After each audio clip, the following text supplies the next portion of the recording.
அது கூடிய வரைக்கும் உறவுமுறை திருமணத்தை தவிர்த்தாலே பல குழந்தைகளுக்கு நல்லது. அது மொத்தமாக 18 குழந்தைங்களுக்கு வந்து ஹியரிங் எய்ட்ஸ் கொடுத்துருக்கோம்.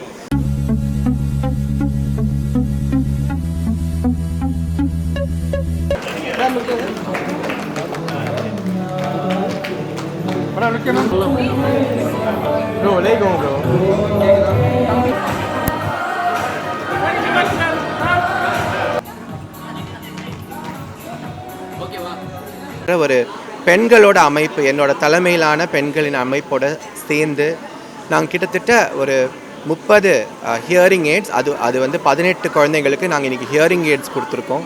காது கேட்காது வந்து ஒரு மாற்றுத்திறனாளியாக நம்ம அவங்கள பார்க்காம அவங்களுக்கும் வாழ்க்கையில் வெற்றி பெற வாய்ப்புகள் உண்டாக்கி கொடுக்கறதுல டாக்டர் மோகன் காமிஷ்ன் அவர்கள் ஒரு மிகப்பெரிய இன்ஸ்பிரேஷனாக நான் பார்க்குறேன். ஸோ நாங்கள் வந்து ஏதாவது ஒரு தொண்டு இந்த மாதம் பண்ணணும்னு நினச்சப்போ, அதுவும் வேர்ல்டு டிசபிலிட்டி வீக்காக இருக்கும்போது ஏன் நம்ம குழந்தைங்களுக்கு வந்து ஹியரிங் எய்ட்ஸ் கொடுக்கலான்னு நினச்சோம். இந்த காது கேட்காத குழந்தைங்களுக்கு வந்து ஒரு வாழ்க்கை அமைத்து கொடுக்கறது வந்து நாங்கள் செய்யறதும் ஒரு தொண்டு தான். ஆனால் பெற்றோர்களுக்கு முக்கியமாக என்ன சொல்ல வரேன்னா, உங்கள் குழந்தைங்களுக்கு இந்த மாதிரி ஏதாவது காது கேட்காம அந்த மாதிரி ஏதாவது டிசபிலிட்டின்னு சொல்கிற விஷயம் இருந்ததுன்னா, நீங்கள் அது வந்து குழந்தைங்களை வந்து தோற்று போகிற மாதிரி நீங்கள் நினைக்கக்கூடாது. இவங்களுக்கு உலகத்தில் வாழ நம்மளுக்கு எவ்வளோ உரிமை இருக்கோ அவங்களுக்கும் அதே உரிமை இருக்குது. அவங்களுக்கு படிப்பு சொல்லி கொடுக்கணும், அவங்களுக்கு வந்து சமுதாயத்தில் அவங்கள வந்து இன்டகிரேட் பண்ணணும். ஸோ அந்த முறையில், அந்த அடிப்படையில், அந்த ஒரு தாட் ப்ராசஸோடு நாங்கள் ஹியரிங் எய்ட்ஸ் கொடுத்துருக்கோம். பிகாஸ் அவங்களோட அடுத்த வருகின்ற காலத்தில் அவங்க வெற்றி பெறலாம். அதனால தான் இந்த ஹியரிங் எய்ட் இனிஷியேட்டிவ் நாங்கள் எடுத்து பண்ணோம். மொத்தமாக 18 குழந்தைங்களுக்கு வந்து ஹியரிங் எய்ட்ஸ் கொடுத்துருக்கோம். 30 ஹியரிங் எய்ட்ஸ் நல்ல வேர்ல்ட் கிளாஸ், உலகம் தரம் இருக்கிற ஒரு நல்ல ஒரு குளோபல் ஸ்டாண்டர்ட்ஸை மேட்ச் பண்ணுற ஹியரிங் எய்ட்ஸு நாங்கள் கொடுத்துருக்கோம். இது வந்து மாற்றுத்திறனாளிகளுக்கான உள்ள வாரம் உலக அளவில்.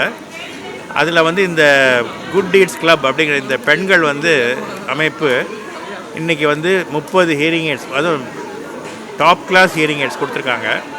இது குழந்தைகள் எல்லாருக்குமே வந்து ஒரு மறுவாழ்வு. ஏன்னா அவங்களுக்கு வந்து இந்த ஹியரிங் எய்ட்னால அவங்க காது கேட்குறது மாத்திரம் இல்லை, அவங்களுடைய மொழி வளர்ச்சி, அவங்களுடைய அறிவு வளர்ச்சி எல்லாமே செவி வழி தான். ஸோ இந்த ஒரு சின்ன செயல்னால் அந்த குழந்தையினுடைய எதிர்காலமும் மாறும், குடும்பத்தினுடைய எதிர்காலம் மாறும். நாளைக்கு வந்து இந்த பிள்ளைங்க வந்து ஏதோ ஒரு பெரிய ஒரு டாக்டராகவோ, ஒரு சயின்டிஸ்டாகவோ, ஒரு லாயராகவோ ஆகக்கூடிய வாய்ப்பு. ஆக இது ஒரு 1000 காலத்து பயிர். இவங்க இன்றைக்கி செஞ்சுருக்கிற இந்த செயல்னால் 18 குடும்பங்களுக்கு பெரிய நன்மை. இது மேலே மேலே இது மாதிரி செயல்கள் நடக்கணும்னு நான் எல்லாரும் வல்ல இறைவனை வேண்டிக்கிறேன். நன்றி. அதாவது காது கேளாண்மைக்கு முக்கியமான காரணங்கள்னு பார்த்திங்கன்னா பிறவி ஊனம் தான் முக்கியமான காரணம். அதில் வந்து மெயினாக நம்ம ஊரில் காரணம் என்னென்னா உறவுமுறை திருமணம். ஸோ அது கூடிய வரைக்கும் உறவுமுறை திருமணத்தை தவிர்த்தாலே பல குழந்தைகளுக்கு நல்லது. அது ஏன்னா உறவுமுறை திருமணத்தினால அடுத்த தலைமுறை பாதிப்பு ஏற்படும். அதை நம்ம தவிர்க்கணும்.